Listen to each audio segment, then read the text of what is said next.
Hey folks, this is Father Omar Reyes, and you have arrived at our last Bible study that I am doing. This is something that I actually did not announce, so this is kind of what I call a pop up Bible study. I felt like I wanted to leave one more Bible study with you guys. So, this is it. It's going to be an N.T Wright Bible study. You know how much I love N.T Wright. In the book, we're going to be studying the book of Philemon. In case you're not familiar with this, is in the New Testament. And this is a book that Paul wrote to someone who had a runaway slave that was coming back to him. And basically, Paul is appealing to this person. Don't be mean to this person. Don't, you have to treat this person like a brother. It's a very interesting case study of how do you deal with a culture that's obviously kind of broken, but you still have to live within it. You have to be within it. Um, just give me 1 second. I'm sorry.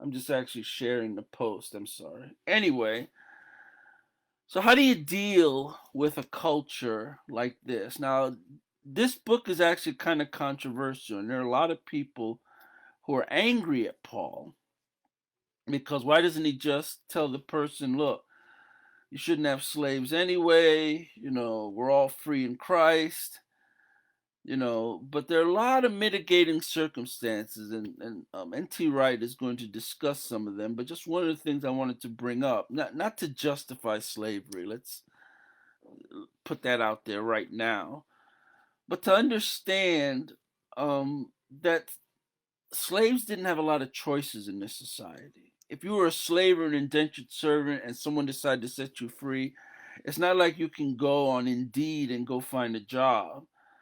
The Roman culture at the time was very stratified.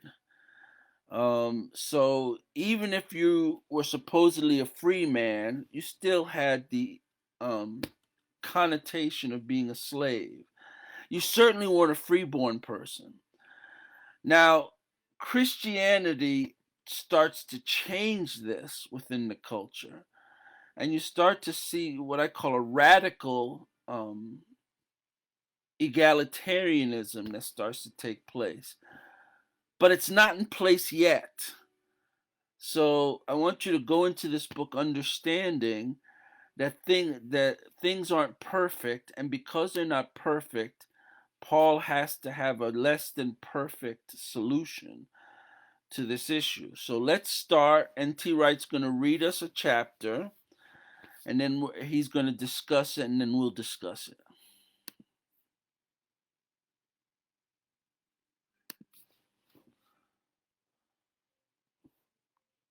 Paul, a prisoner of King Jesus, and Timothy, our brother, to our beloved Philemon, our colleague and partner, to Apphia, our sister, and to Archippus, our comrade in arms, and to God's people who meet in their house, may grace and peace be upon you from God our Father and King Jesus the Lord.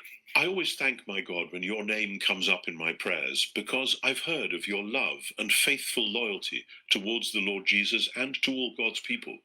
My prayer is this, that the partnership which goes with your faith may have its powerful effect in realizing every good thing that is at work in us to lead us into the King. You see, my dear brother, your love gives me so much joy and comfort. You have refreshed the hearts of God's people. Because of this, I could be very bold in the King and order you to do the right thing, but because of love, I'd much rather appeal to you. Yes, it's me, Paul, speaking, an old man as I am, and now a prisoner of King Jesus. I'm appealing to you about my child, the one I have fathered here in prison, Onesimus, Mr. Useful. There was a time when he was useless to you, but now he's very useful to you and to me. I'm sending him to you for your decision. Yes, sending the man himself, and this means sending my own very heart. I would have liked to keep him here with me so that he could have been your representative in serving me in the chains of the gospel, but I didn't want to do anything without you knowing about it. That way, when you did the splendid thing that the situation requires, it wouldn't be under compulsion, but of your own free will. Look at it like this. Maybe this is the reason he was separated from you for a while, so that you could have him back forever, no longer as a slave, but much more than a slave, as a beloved brother, beloved especially to me, but how much more to you, both as part of your household and in the Lord. So anyway, if you reckon me a partner in your work, receive him as though he were me. And if he's wronged you in any way or owes you anything, put that down on my account. This is me, Paul, writing with my own hand. I'll pay you back. And far be it from me to remind you that you owe me your own very self. Yes, my brother, I want some benefit from you in the Lord. Refresh my heart in the King. As I write this, I'm confident that you'll do what I say. In fact, I know you'll do more than I say. But at the same time, get a guest room ready for me. I'm hoping you see that through your prayers, I will be granted to you. Epaphras, my fellow prisoner in King Jesus, sends you greetings. So do Mark, Aristarchus, Demas, and Luke, my colleagues here. The grace of the Lord, King Jesus, be with your spirit. All right, let's stop right there. And by the way, if you want to see what it looks like, this is the actual translation. But anyway, it's a very short book actually. But you notice what Paul is doing? He's kind of appealing to him, saying, look, I could tell you what to do, but I'd rather you just do the right thing. Now let's hear what N.T Wright has to say. Often we may have a rough idea of what's going on.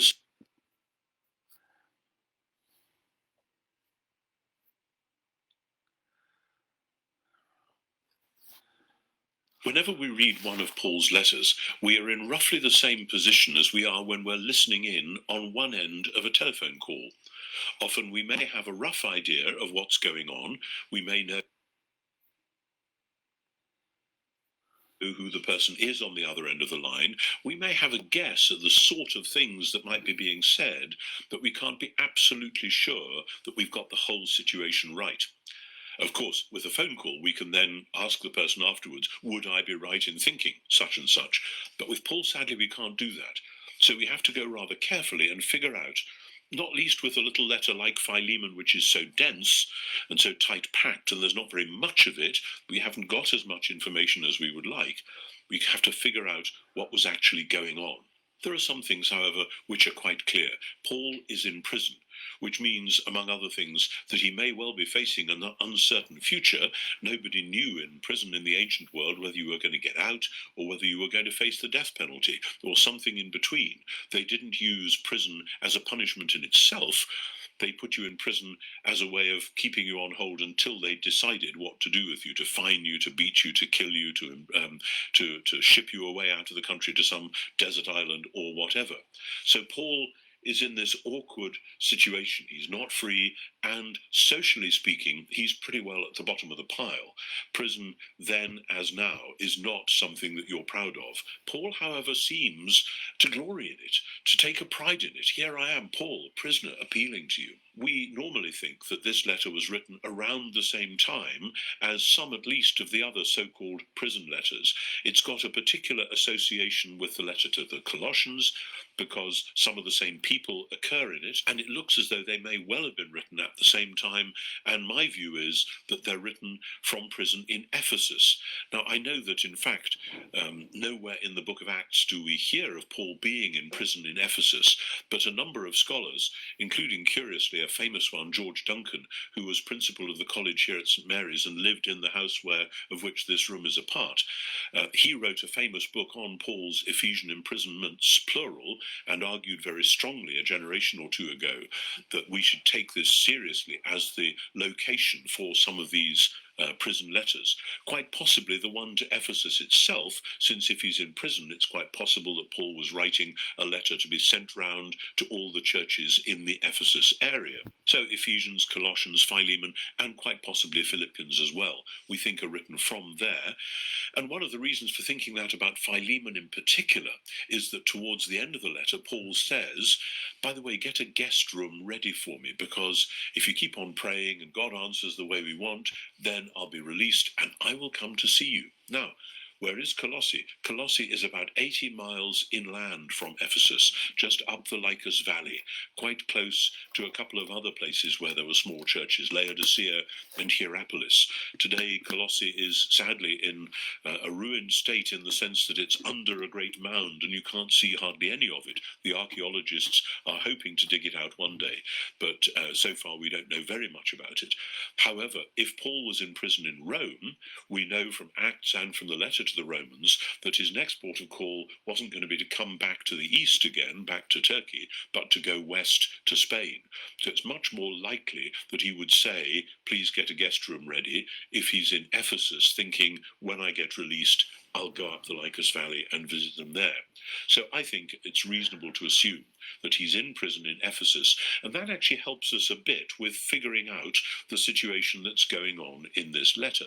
It looks as though Paul hadn't been to Colossae or the other places up the valley, some people from there had been to Ephesus, as they would. Ephesus was the major center of culture, of trade, of society, and people would come in from the surrounding towns and villages and regions. And the probability is that Philemon, to whom this letter is addressed, who seems to be quite a well-to-do householder with slaves, with a family, probably the host of the church in Colossae, meeting in his house, that Philemon had been to Ephesus, possibly on business or to visit family, maybe he had a townhouse there or something, and that while he had been there, he had heard Paul preaching and had become a Christian through Paul's ministry. Paul says towards the end of the letter, remember that humanly speaking, you owe me everything. In other words, Philemon owes his very salvation to the fact that he has come under the sound of Paul's preaching. So Philemon has gone back home to Colossae, and there's been some to and fro. We know from the beginning of the letter to Colossae that Paul has got news of a church springing up in Colossae. He says, I've heard about your love in Christ Jesus, the fact that there is a community that cares for one another, that loves one another across traditional boundaries. This is the sign to Paul that God has been at work, that the gospel is doing something new. But then Paul is in prison, and while he's in prison, he gets an unexpected visitor. And it's a slave called Onesimus, which is a Greek word meaning useful. Slaves often got nicknames like that, hey, useful, hey, handy, whatever it might be. And so Onesimus was what this man was called, although he doesn't seem to have been particularly useful to Philemon. We pick up that from the overtones of what Paul says. And worse than that, something has gone badly wrong and he's run away. Slaves often did run away because slavery was not pleasant for anyone. But slavery, when you ran away from it, could cause worse problems, because if you were a runaway slave, you'd have a price on your head. Wouldn't just be a beating, it could even be death. And so what to do? Onesimus, perhaps he's had a great falling out with his master, perhaps he's even stolen something from him. Paul hints at that later on in the letter. And he's run away and he's run to Ephesus, possibly because he's heard about this man Paul. He may even have been with Philemon on one of his earlier visits to Ephesus, so he might have met Paul already. But he's gone to Paul thinking, maybe this man can actually help me. Now, at this point, we in the modern Western world tend to feel our hackles rising, because for us, slavery is associated with the kinds of things we know from our recent history in the 18th and 19th century, and particularly from the slave trade, where people went, especially to Africa, and simply got whole shiploads of people and took them elsewhere and enslaved them there. And slavery in our mind is bound up with ethnicity, bound up with race and often color. In the ancient world, it wasn't like that. In the ancient world, anyone could be a slave. All you had to do was to lose a battle, and very often the victors in the battle, when they'd finished killing whoever they wanted to, would simply enslave all the rest. So you could be a nobleman in your own country and fighting a great battle, and then suddenly find yourself as a galley slave or worse, and at the lowest of the low, socially speaking and culturally speaking, thereafter. But there were gradations within the slave life, and slavery was basically the way stuff got done. It corresponded in the ancient world to what we do with electricity, with gasoline, and various other forces. And if you take away all those and say, how is stuff going to get done? How are we going to do things? How is life going to go on? The answer in the ancient world from very early on was you have people who you basically own, and they do this work. Of course, you have to feed them, you have to look after them, but they're your property. Now, we might think, and we might want, Paul or some other great Christian leader to say, this is a wicked institution, it stinks from top to bottom, we just need to get rid of it. But even those who had socially reformist ideas in the ancient world knew very well that you couldn't just say it like that, because if suddenly you have thousands and tens of thousands of people suddenly out of work, unemployed, suddenly on the loose, that's very dangerous for them, never mind for everybody else. What we see Paul doing, like some other thinkers of his time, but actually in a different way to how they do it, is putting a time bomb against the whole institution by actually insisting that people are treated as fully human beings, with responsibilities, with rights, with duties, etc. In other words, they're not just chattels, they're not just artifacts. There's much more to say about slavery, of course, than that, but that may at least help us get some critical distance on what's going on in a letter like Philemon. So Onesimus has run away and he has come to Paul. What's going to happen next? He's putting Paul in an awkward position, because if Paul is harboring a runaway, Paul too could be guilty of some sort of a crime, depending on which laws would be enforced at that point, for simply looking after or harboring somebody who had done what he'd done, never mind if he'd stolen something or whatever.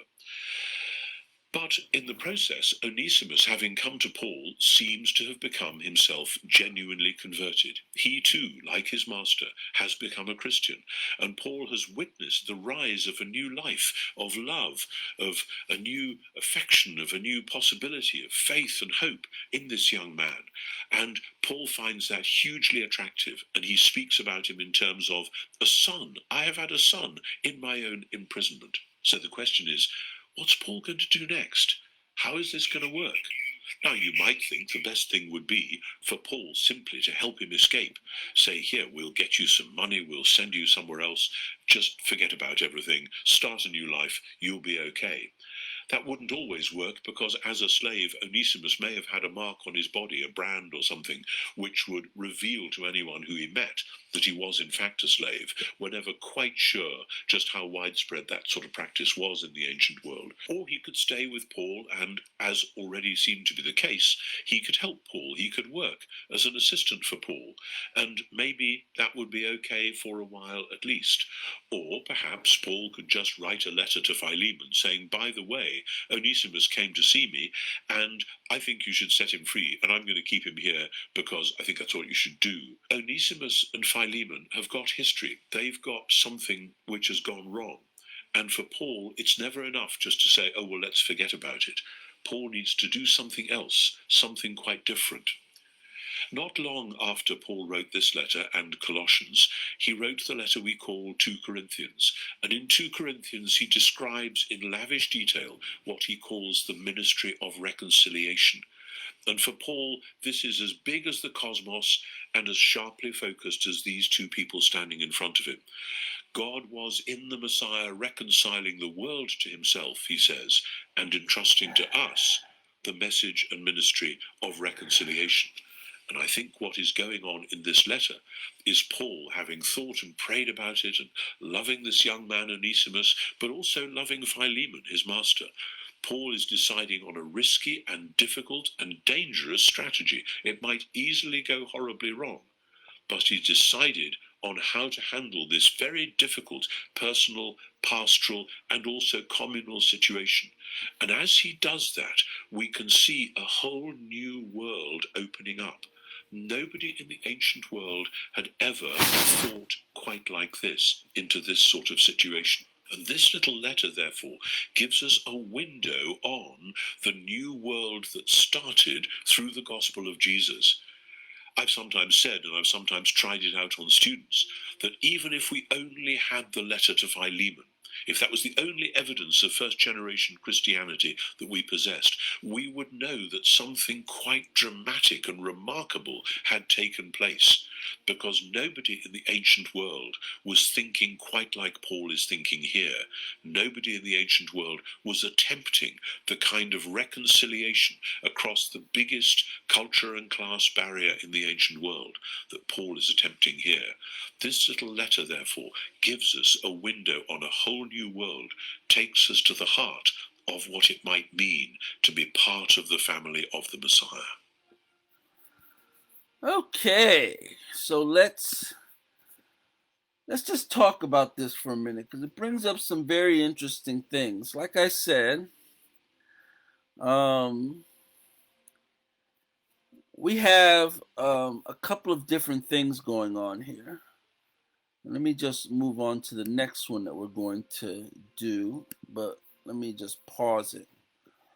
Now, remember what N.T Wright was saying, that a lot of our modern sensibilities want us to make Paul say things that we would say in our society that wouldn't work in his society. Now, again, this is not excusing slavery in any culture, but, or maybe but is the wrong way to say this. We just have to remember that sometimes change comes a lot slower than we feel comfortable with. And the thing I would push back on N.T Wright about, about setting that time bomb he talked about, that eventually slavery would be kind of pushed away. Well, it's unfortunate that didn't happen until the 19th century, right?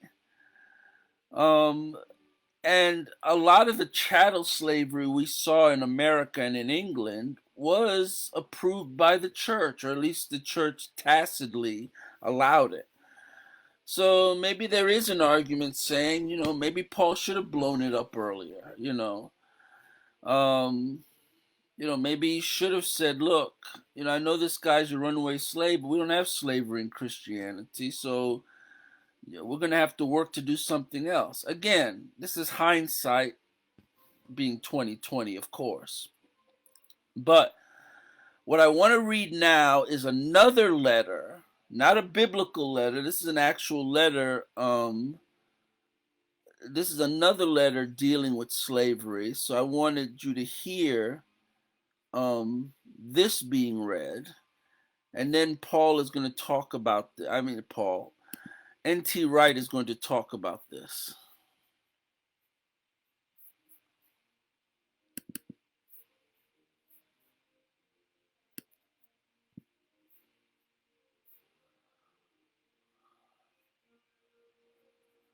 Right, let me go back. Okay, here.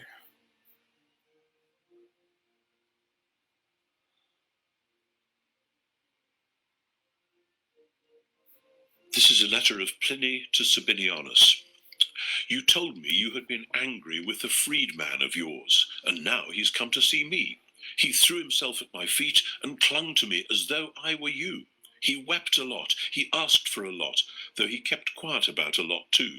To sum it up, he made me believe that he was genuinely sorry. I think he is a changed character because he really does feel that he did wrong. Yes, I know you're angry, and I know too that you have a right to be angry. But mercy earns most praise when anger is fully justified. Once you loved this fellow, and I hope you will love him again. For the moment, it's enough if you let yourself be placated. You can always be angry again if he deserves it, and you'll have all the more reason if you've been placated now. He's young, he's in tears, and you have a kind heart. Make all that count. Don't torture him, and don't torture yourself either. Anger is always torture for a soft heart like yours. I'm afraid it'll look as though I'm putting pressure on you, not simply making a request if I join my prayers to his, but I'm going to do it anyway, and all the more fully and thoroughly because I've given him a sharp and severe talking to, and I've warned him clearly that I won't make such a request again. This was because he needed a good fright, and I said it to him rather than to you, because it's just possible that I shall make another request and receive it too, always supposing it's an appropriate thing for me to ask and for you to grant. All right, so let's see what N.T Wright has to say about this particular document. Oops, hold on.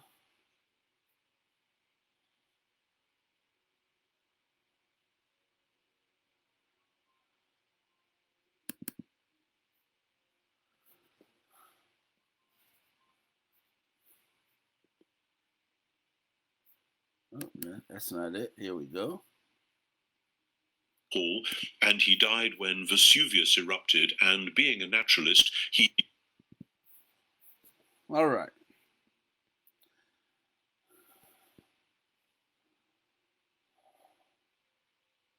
In parallel with the letter of Paul to Philemon, we have the little letter of Pliny to Sabinianus. This is Pliny the Younger we're talking about. His uncle, Pliny the Elder, was famous as a natural historian. He was roughly contemporary with St. Paul, and he died when Vesuvius erupted, and being a naturalist, he got his boat to go closer to Vesuvius to observe it from closer too, rather than running away like everyone else was doing. And Pliny the Younger, who wrote a lot of letters, writes a letter about that occasion in the 70s AD.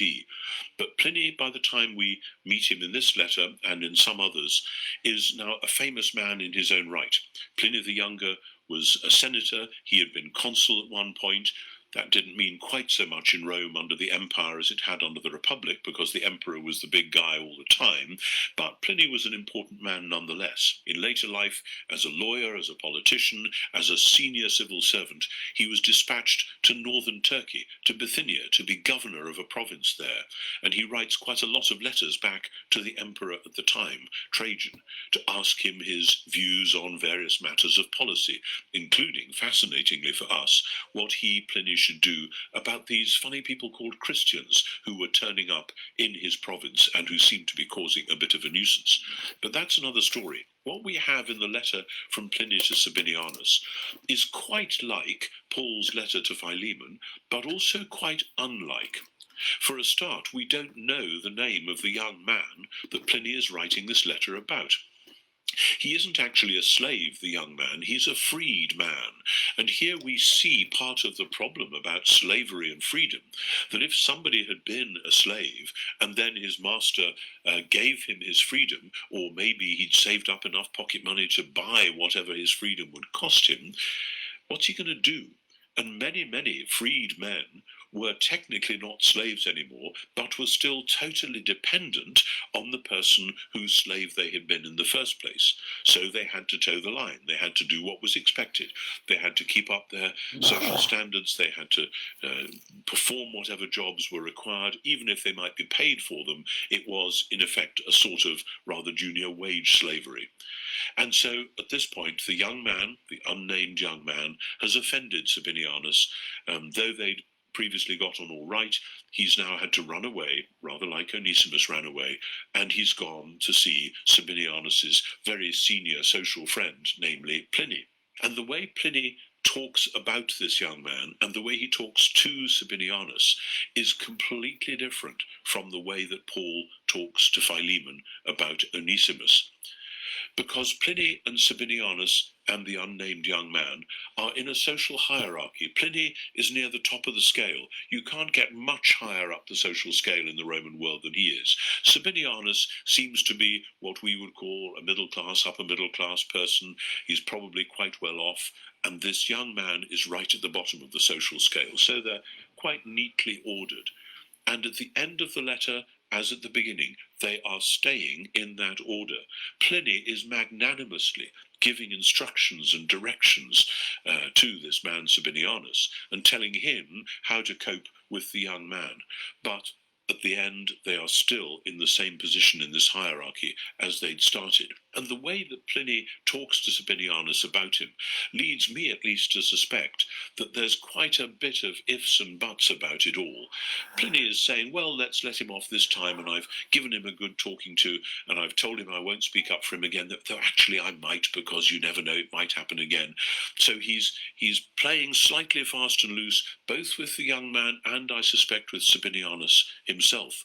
Sabinianus obviously is keen to please this social superior, namely Pliny. So Pliny knows perfectly well that he will do what he's asked him. But he is appealing not so much to love as to what's going to be good for you, Sabinianus. It's so hard for somebody with a tender heart like you to get angry in this way. I know you've had a right to do that. Mercy earns most praise when anger is fully justified. So he's not actually dealing with the anger. He's saying, yep, you're angry, and that's okay, but why not do some mercy as well, and you'll feel all the better for it. You will look all the more virtuous a man, appealing, as it were, actually to Sabinianus's pride, though there is the sting in the tail at the end. If it happens again, I've told him you won't let him off.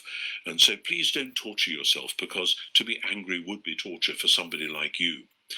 And so what we see here is an untroubled world where everybody stays where they are. This is how we massage things so that the social system will continue. The emperor is up at the top, the slaves are down at the bottom, and we three in these intermediate places, we will just stay where we are and put on the nice veneer of everything still being really all right. And within that, there is really no sign of any dislocation, any disruption. Life will just go on as it has for many generations. Although when we go to the later letter of Pliny and find what he's saying to the Emperor Trajan about the Christians, we get this sense that maybe there is something disruptive going on. Pliny doesn't yet know what it is. He just hears that these are strange, curious people who don't worship the gods like everybody else does, and so obviously they've got to be punished. That's the downside of this rather rigid social hierarchy, that anything different, we've got to get rid of it. But of course, within a generation or two after Pliny, then the whole movement that we call Christianity now in retrospect was starting to transform the world, and no longer were people thinking the same about slaves and masters, no longer were they thinking the same about emperors and subjects. Everything was different from Pliny's world into Paul's world. So when we put these two letters side by side, we begin to see, just in a microcosm, something of the explosive impact that Christian faith had on the real social understanding and behavior in the world of the day. All right. So, do you see the contrast that's going on here? So in the letter from Pliny to Sabinius, basically Pliny's saying, hey, give this guy a break. You'll be better for it. Yeah, he doesn't deserve it, but show him some mercy. But when Paul talks about Onesimus, he's saying this guy's a brother. This guy's your equal. You got to start treating him like that. So you start to see the subtle societal change that is going on within the Roman Empire, and then it goes on even after the Roman Empire, that, you know, now what's really unfortunate about this, and I'm going to just comment on this for a minute, then I'm going to move on, is that the church really never learned this lesson. And why do I say that? Because the church took the hierarchy from the Roman Empire and imposed it on itself. And unfortunately, you know, it became a world unto itself. So you had popes, you had priests who were just flying high, and, you know, the people who were on the bottom were on the bottom. I remember studying in seminary about the church in England, especially before the Reformation, how a priest could deny you communion, and if you were denied communion, you were just an outcast from society. They had that much power. So it's unfortunate that the lessons that Paul are trying to teach were not necessarily learned by the church. But let's continue. Let's go to section 2, contrast of worldviews explained and applied to us. So Paul is going to, I keep calling N.T Wright Paul. Isn't that embarrassing? So N.T Wright is going to expand on his study of this letter and take that application and apply it directly to us. So let's see what he has to say. When we use the word fellowship, often in modern church circles, we really just mean having a cup of tea. Let's go back. There we go.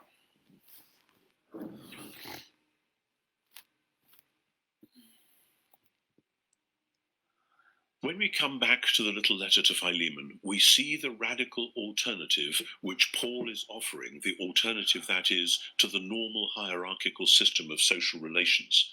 He is addressing Philemon and Apphia, we assume their husband and wife, Archippus, who may be a near relative, maybe their son, we don't know that, but he's part of their household, and they together form the nucleus of this little church in Colossae.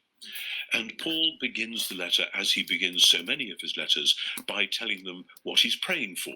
And his prayer is based particularly, in verse 5, with thanks, on their love and faithful loyalty towards the Lord Jesus and to all God's people. Their love for all God's people, their loyalty for Jesus. The sentence is rather carefully constructed, that in their love, they are creating a community, a new community in which people welcome one another, value one another, regard one another as brothers and sisters. And this, at its heart, is all about the faithful loyalty that they have to Jesus himself. And then Paul says, in a rather complex prayer in verse 6, that he's praying that the partnership which goes with your faith may have its powerful effect. The word partnership, koinonia, is a big word for Paul. We sometimes translate it fellowship, only when we use the word fellowship, often in modern church circles, we really just mean having a cup of tea after a church service. Hopefully it goes beyond that. Hopefully it goes into a sense of family, a sense of belonging to one another, being there for one another. But for Paul, it's all of that and more. It's like a business partnership. Indeed, the word koinonia can mean a business partnership. And so when Paul says that I'm praying that the partnership which goes with your faith may have its powerful effect, he says, I want you to reflect on what this koinonia thing is all about. What does it mean that in the Messiah Jesus, we are all one? We all do really share together. Let that sense have its effect in realizing every good thing that is at work in us. Paul often talks about God being at work in his people. In Philippians chapter 1, he says that I'm confident of this, that the one who began a good work in you will bring it to completion at the day of the Messiah. In other words, when God does a work in somebody's heart and life through the gospel, that is a work which God is doing and will have its full effect ultimately on the day when Jesus returns. And in Philippians chapter 2, he says, you must work out your own salvation, figure out what it means that you are part of this community of salvation, because God is at work in you. So now he's saying something rather similar, that the knowledge of what this koinonia is all about must have its full effect. The work of God in producing koinonia must have its full effect in you. Its powerful effect in realizing every good thing that is at work in us to lead us into the King or into the Messiah. That's a very odd phrase, and many translations balk at what the Greek actually says here, but it's quite clear. And it goes with what Paul says in Ephesians 4, when in talking about the different ministries that God has given to every single member of the body of Christ, he talks about growing up in every way into him who is the head, into the Messiah. The idea here, which we see in several of Paul's letters, is that when we think of Jesus as Messiah, we think of him as the representative of his whole people, as the king who sums up his people in himself. So that what Paul longs to see in every community, he says this, for instance, in Galatians 4, that I'm longing that the Messiah may be formed in you. He wants to see in this unity of Jew and Gentile, slave and free, male and female, he wants to see the full unity which is proper to the people of the Messiah. So here we see that's the prayer, and already he's laying the groundwork for the appeal that he's going to make. And then he comes back to the note of love in verse 7. You see, my dear brother, your love gives me so much joy and comfort. Paul knows when he thinks of Philemon that Philemon is a good man who has done good things and refreshed the hearts of God's people. He is a generous-hearted and noble-spirited man who is living out the gospel in his own life. But something has gone horribly wrong, as things do in the best regulated circles, the best regulated church or Christian circles. And what's to be done about it? And so now in verses 8 and 9, he says, there's a challenge to be faced. And I am an apostle. I could tell you what to do, but I'm not going to do that. Now, of course, we sense that there's a twinkle in his eye as he writes this, and probably in Philemon's face as he hears it read, because, of course, once Paul starts like that, it's almost clear that Paul is, in fact, in a way, telling him what to do. But he is concerned that Philemon should actually think it through. It's one thing to give someone an order of them just grudgingly to obey it, whether they understand it or not. It's quite another to say, let me help you understand why this is the right thing to do. And even though Philemon may feel he's been put in a tight spot, he is being asked to grow in this relationship, to take responsibility, to understand, to think it through. And so Paul says, it's me, Paul speaking, an old man and now a prisoner in King Jesus. For some people, the idea of being in prison would be the last thing that you'd mention in a letter where you were trying to get somebody to do something. You might say, well, why should I listen to you? You're just a jailbird. But no, for Paul, this is significant because the gospel is all about reversal of status. The gospel is all about Jesus himself coming and being a slave and dying the death of the slave. So Paul routinely glories in, almost wallows in, the subversion of his own status. He's weak, but then the power of Christ will rest upon him. And so it is here. And so he says, I'm appealing to you about my child, the one I have fathered here in prison, Onesimus, Mr. Useful, as his name means. There was a time, he says, when he was useless to you, but now he's very useful, both to you and to me. So what Paul is doing is talking first about Onesimus and his and Paul's relationship, and then about Philemon himself and his and Paul's relationship. And he builds up this argument in its two sides. Onesimus is my own child. I've fathered him in prison. He's my very heart. I love him so much. And so he's useful to me. He's a great help. And then Philemon, he says, you and I share this love. We are partners together in the gospel. And by the way, you owe me everything as well. And we can see the shape of what Paul is doing. He is reaching out one arm and putting it round Onesimus. And he's reaching out the other arm and putting it round Philemon. And he is joining them together in his own person. Where did Paul learn that trick? It seems to me this comes straight out of what he says in 2 Corinthians 5, that the gospel of Jesus leaves us no choice because it's a matter of the divine love reconciling the world to God's self and entrusting us with the message of reconciliation. And at the heart of that passage in 2 Corinthians 5, Paul says something which I think explains why there is a new world coming to birth here in this little letter. Namely, he says, we now therefore don't look at anyone from the ordinary human point of view anymore. If anyone is in the Messiah, there is a new creation. In other words, Philemon, join me in abandoning the old ways, the Pliny and Sabinianus ways of looking at the world, and see that now God is doing a new thing. And it's a reconciling thing. It's a cross-shaped thing. What God did in Christ for the world, God is doing in Paul for Philemon and Onesimus. And that is hugely costly, as it is when someone comes to faith in Christ. So it's going to be seriously costly for Philemon and Onesimus. And here I think we see the knife-edge delicacy of Paul's strategy in writing this letter and giving it to Onesimus to take back to Philemon. He isn't writing a letter which Onesimus will be able to have striding into Colossae, say, I've got a letter from Paul and he tells you you're to set me free, so that's all right, isn't it?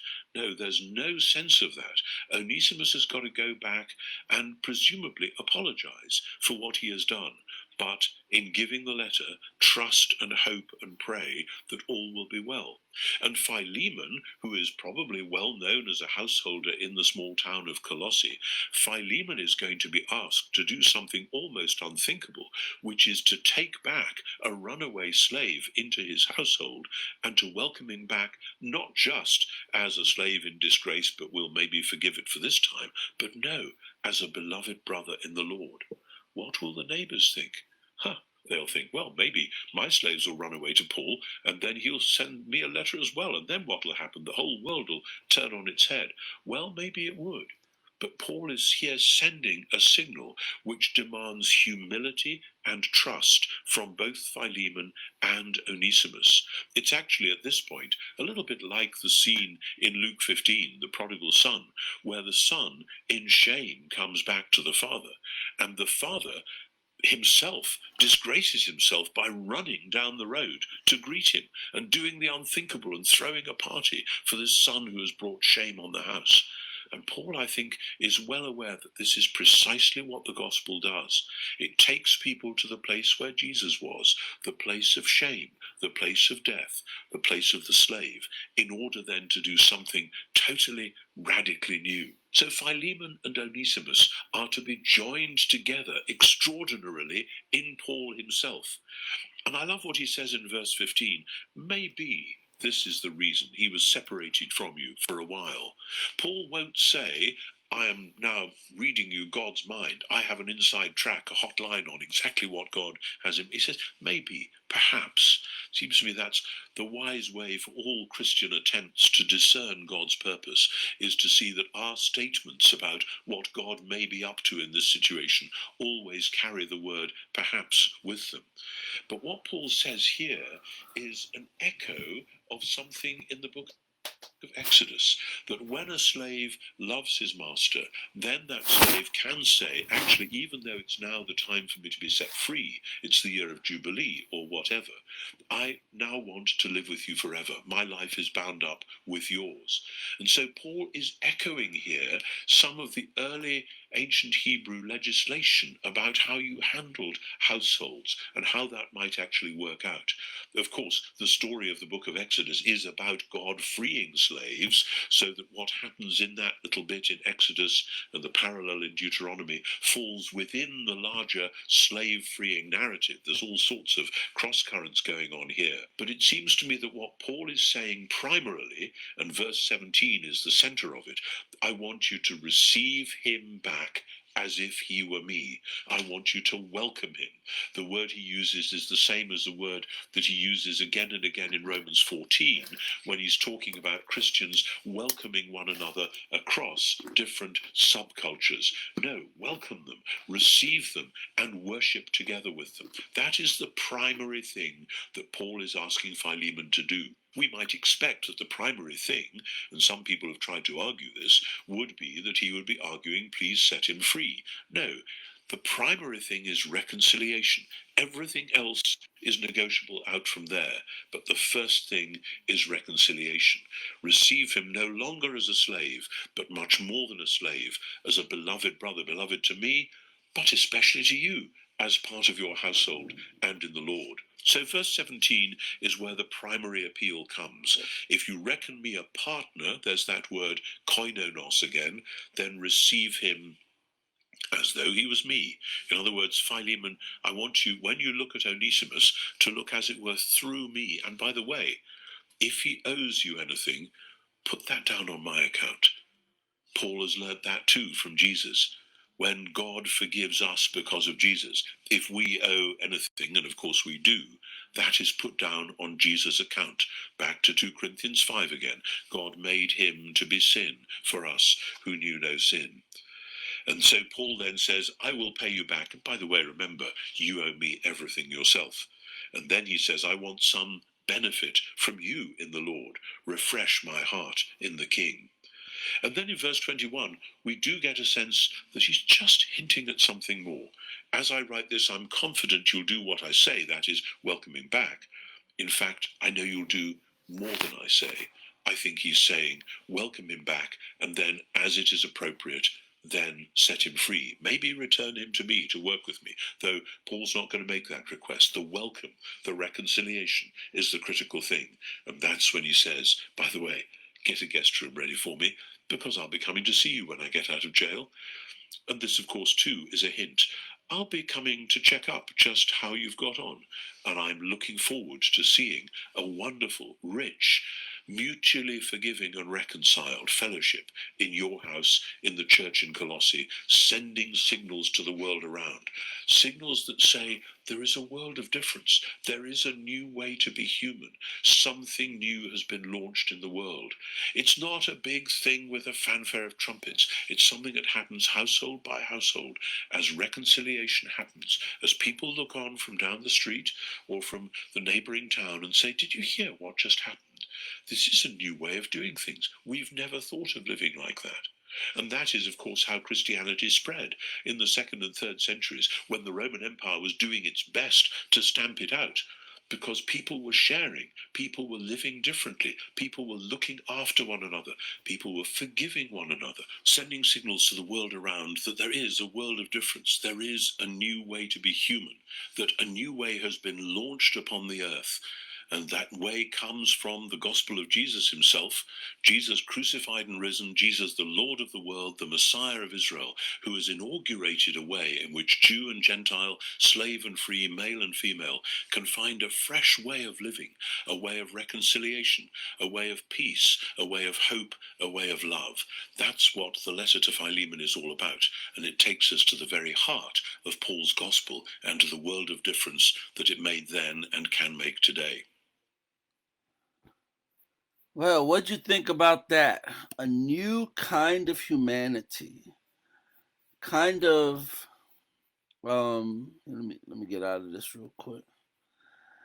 A kind of a new way of looking at the way we deal with each other, and probably most importantly, um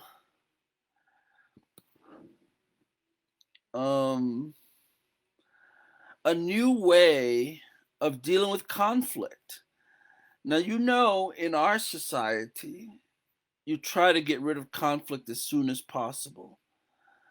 But a lot of times what happens is you don't deal with what's really going on. And I think what Paul is trying to do in this letter is saying, look, I can tell you what to do, or I can make you think about how you should deal with this. Now, just one more thing before we finish. I want you to listen to, I think that this is the lecture. Let me make sure. Hold on. No, there's an extra bonus lecture here. Here it is. Forget it. Okay, they're just trying to sell me something. All right, so again, let's think about this. What is the new? One thing I wanted to ask you, and this is one of the questions they bring up. What was totally a new idea for you? And I think one of the things that when I went through this study, I thought about is how impatient we are when it comes to change. That we want things to change right away. And what happens is sometimes things change, but the underlying problem is never addressed. And I think this is what Paul was trying to deal with. That slavery was a big problem, but the underlying problem within Roman society is the fact that people weren't equal, that you could be a slave and you can be set free, but you would still be in a slave status, and that Christianity should blow that up. And even to this day, we still have this problem of inequality, especially about income inequality, how not having money makes you different or makes you feel different. And I think Christianity has that opportunity even today to equalize people, to show that you may have a yacht, you may have a Cadillac, one of my favorite cars, but that doesn't make you better than the person who doesn't. That Jesus's blood, that Jesus's redemption of us makes us truly equal. Anyway, I wanted to drop this Bible study on you guys. I hope it's been a blessing to you.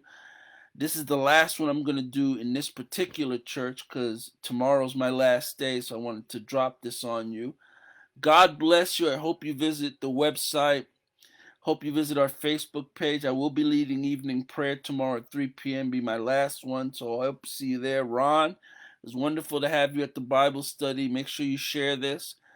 Thank you, and God bless you, and I hope that you really got something out of this.